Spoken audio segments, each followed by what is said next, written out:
Hello, everyone. We are here with Jonah Blechman.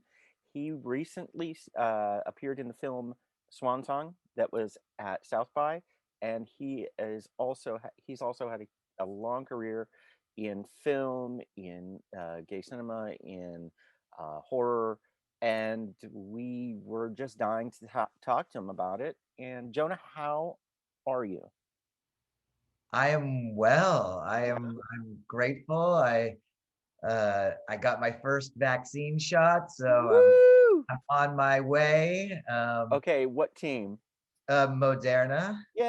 Moderna. Yeah, let's talk Swan Song. Now, full disclosure, I didn't get to see it. It was on my list, and I did not get to see it at South by. So forgive some of the ignorant questions. But tell me about the film and tell me about your role in it. Yeah, so this is, for any Udo Kier fan, this is really one of the best Just performances for him, and certainly just as a leading role. Udo has done like over 200 films, and I think this is really one of his first real leads. Um, it's takes place. Todd Stevens, the director, he did Edge of 17, mhm. another film called Gypsy 86. And this is sort of the third in a trilogy for him of his hometown, Sandusky, Ohio stories. Hmm. And this was based off of a true person, Pat Pittsburgher. Is That's like a John Waters name. I'm it telling is. I mean, well, and Todd is very homagey to John, loves John. Um, but Pat was the resident queer older man in his community, and he was the hairdresser.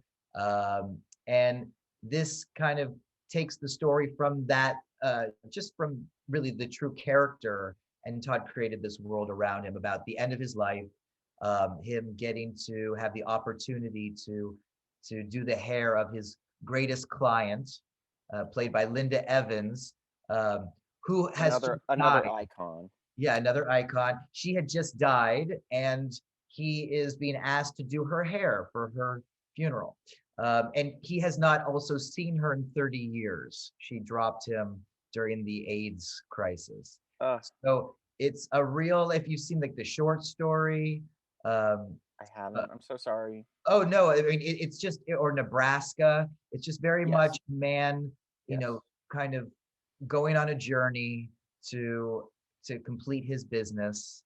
And there's just wonderful actors, wonderful moments in it. I work with Jennifer Coolidge and Uh, Jennifer is his protege, and I'm Jennifer's protege, and we all have um, a reckoning, if you will, in this that is just a wonderful moment, really for his character, um, and God, I mean, like these are such wonderful actors, and Jennifer is hysterical, but also rather more dramatic in this. uh, Has a really lovely sort of different energy for her, I think. So yeah, that's a little bit about Swan that's Song. you are beyond lucky. Like you got to work with Udo Kier and Jennifer Coolidge in Yeah, the same scene. yeah. Like, what was that like? Well, two very different styles. Right. Udo is, his intensity in his eyes, Uh-huh.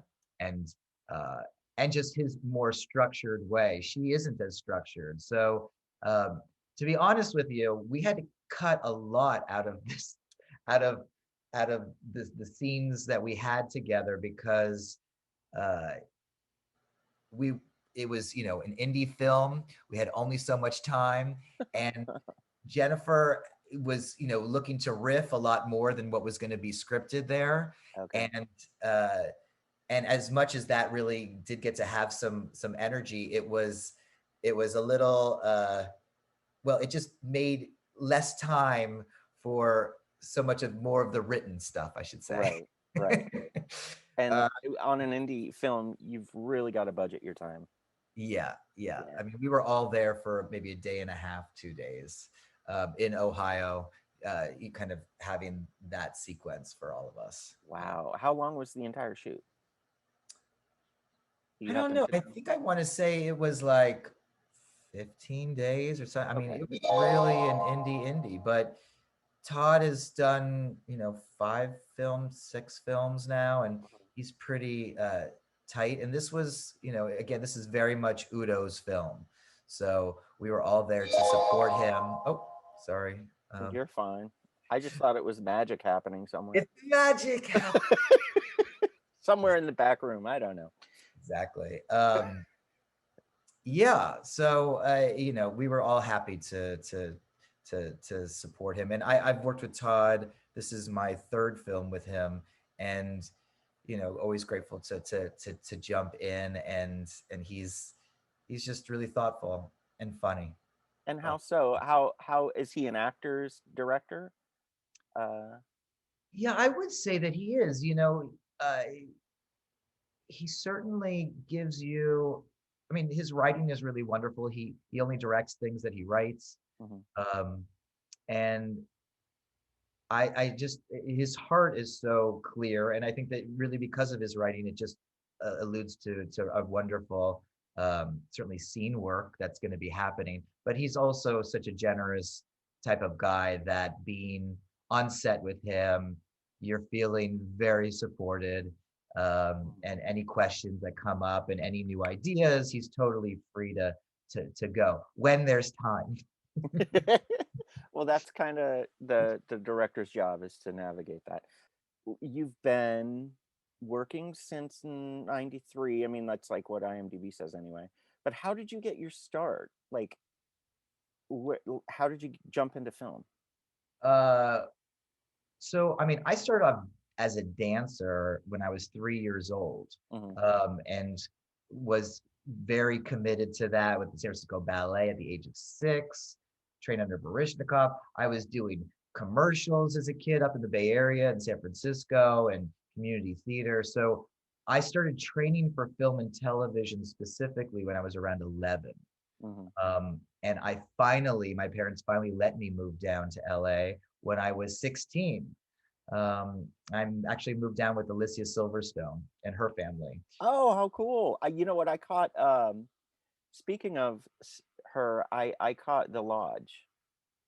Did you Oh, see that movie, The Lodge? I have not seen that. Okay, well, she's she's the only good thing in it. Okay, right. But but yeah, Good to hear. she has a brilliant character at the beginning. Sorry to interrupt, but go ahead. Oh, no, no, no, no, no. Alicia is, I just got to see her this weekend. All of myself, Alicia, Eric Dane, if you know the actor Eric Dane, who's McSteamy, and we all grew up in the Bay Area and all had this specific manager who was training us very, very young Mhm. for film and TV. And by the time I moved down to LA, um, I had I think 8 auditions over 6 month period of time for the first film that I ever did, which was called This Boy's Life, Mhm. with Robert De Niro and Ellen Barkin and Leo DiCaprio and Holy moly. and Chris Cooper and Tobey Maguire and all these people. And that was the fourth lead in that film. And by the time I moved down, a month later, I got it. My parents were like, "Okay, you're okay. You're in the soup here. You're going to be okay." But this was what I've been wanting to do for my whole life, and um, have continued to get to act and write and produce and shepherd films and help creators in many different ways throughout the years. You've done, you know, a lot of different genres, and obviously this is a horror site that you're talking to, but do you have a preference for a particular genre or type of character? I love I can And you don't have to say that you love horror. I'm just, Oh, no, no. I mean, I love characters where I mean, I think people hire me because I can get, a little eccentric and outside of the box in my behavior and emotionality. I feel like that's that's a fun place for me Mhm. to be. So I mean, I've played killers. I've worked with Kate Jackson on Empty Cradle. But a lot of like it was like more true story kinds of Mhm. things. Mhm. Um, but I do love playing a bad guy. I mean, I think it's fun. To me, acting has always been the freedom of being out of control in a controlled environment. Yes. And there's so many ways I'd want to respond to things that I will never respond to in my real life because of the consequences. But that's kind of the interest of being an actor, is getting to find ways to explore the magic, uh, and but really get to express things that I wouldn't really get the opportunity to do. And I'm not one to I mean, Flytrap was a really fun film for me, and that was really kind of my first like well, it wasn't a psychological, it was a thriller, dark comedy, Mhm. horror I edge. did get to catch that, and Okay. then because they sent me a few links ahead of time that were more tailored to the genre that I cover. But yeah, I caught that one, and uh, let's see here. And you also you have something else coming up too. Claw, right? Oh yeah, Claw. Yeah, Claw's coming out in the fall, Hmm. and that's yeah, that's another, that's a dinosaur horror kind of comedy as well. Uh, Nice. it utilizes a little bit of all of that.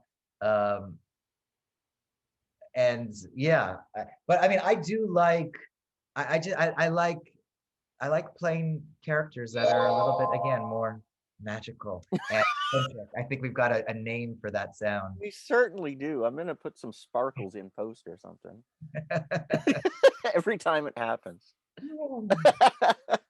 Exactly. Exactly. So yeah, so you get to cut loose and you get to do things. You like to do things out of the box, a little bit more eccentric, regardless of the genre. Can you tell? Can you tell us a little bit more about what's coming for Claw? Claw, yeah, I mean, it's a queer guy and his bestie are on a little bit of a road trip and get distracted and hung up at this unique sort of Western village, if you will, Hmm. faux Western village, and and there happens to be a dinosaur there, and other people and other kind of things. I'm not that character. I just kind of come in for a little bit of a breath in this specific film, um, but it's just it's silly, but it has like good suspense when you have Hmm. a dinosaur that's alive right now in a kind of real way. I mean, it's kind of hysterical, but it's also uh, pretty well done. I've known the director for a couple of years, um, Gerald, and he's he did Cage Dive, which was the third of the open water films. Right, So he's big with scary animals slash monsters. and Um, creatures and exactly. things like that. Great Well, cool. guy. So Swan Song got picked up, yeah, Yeah, Swan Song. Yeah, Magnolia and picked it up. That's coming out in the fall. in the fall. Mm, So fun. you're gonna have Claw and you're gonna have Swan Song. So Mhm. we'll be able to talk to you again, hopefully, about Claw.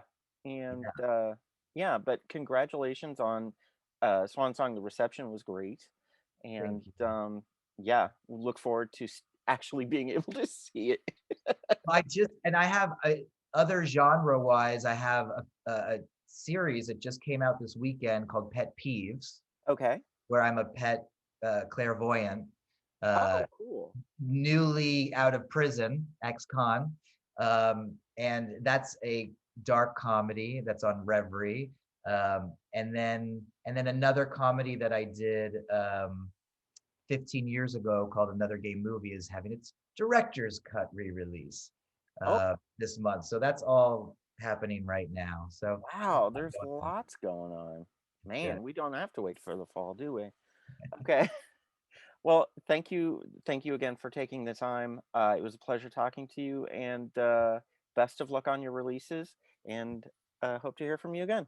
Yes, thank you. Enjoy the magic. Maybe it will come Oh. again. Is there someone there? I don't hear. You know, it magic happens. That's what it does. Yes, It it can't, does. you know. All right. You take care, man. Thank you so much for your time. Definitely take care. Okay. Bye.